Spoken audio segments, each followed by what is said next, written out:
Hello বন্ধুরা, দেখো নতুন একটা রেসিপি নিয়ে তোমাদের সামনে হাজির হয়ে গেলাম।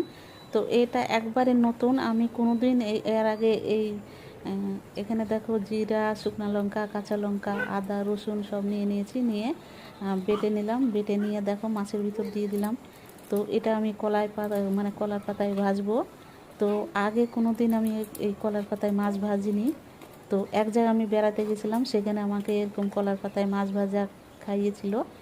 তো সেই জন্য আমি বলছি যে বাড়িতে আমিও নিজে তৈরি করি। তো দেখো এখানে মশলা দিয়ে মাছটা আমি মাখিয়ে নিচ্ছি। আর কচুর যে নতি আছে, তোমরা কি বলো জানি না, আমি কচুর নতি বলি। তো কচুর নতিগুলো দেখো, ওর ভিতর পেঁয়াজ দিয়ে দিলাম, দিয়ে একটু মাখিয়ে নেব। তো আমাকে যেখানে আমি বেড়াতে গেছিলাম, সেখানে যে আমাকে এইভাবে কলার পাতায় মাছ ভাজা করে দিয়েছিল। তো আমি কাঁচা তেল আর একটু নিয়ে নেব। তো মনে হলো যে আর একটু কাঁচা তেল দিই।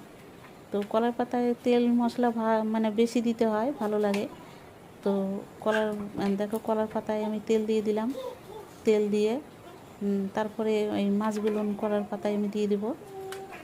তো যেখানে আমি খেতে মানে বেড়াতে গেছিলাম, সেখানে আমাকে কলার পাতায় মাছ ভাজা করে দিয়েছিল, খেতে আমাকে কিন্তু খুবই ভালো লেগেছিল। তো সেই জন্য আমি বাড়িতে এসে বলছি আমিও তাহলে কলার পাতায় মাছ ভাজি, তো ভালোই লাগবে। তো দেখো কলার পাতায় মাছটি আমি মাছ আর কচুরলতি আমি সাজিয়ে নিলাম।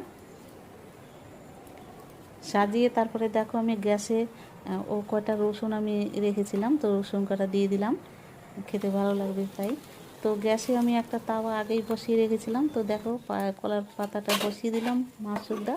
তো দেখো হয়ে গেল ওই পিস। তো কলার পাতা ভালো পাইনি, আমাদের বর্ষাকালে এখানে কলার মানে এখানে নাই, একটু দূরে থেকে নিয়ে আসতে হয়। তো সেই জন্য আমি তাওয়াতে মানে তেলটা পড়ে গেছে, একটু ছিদ্র ছিল।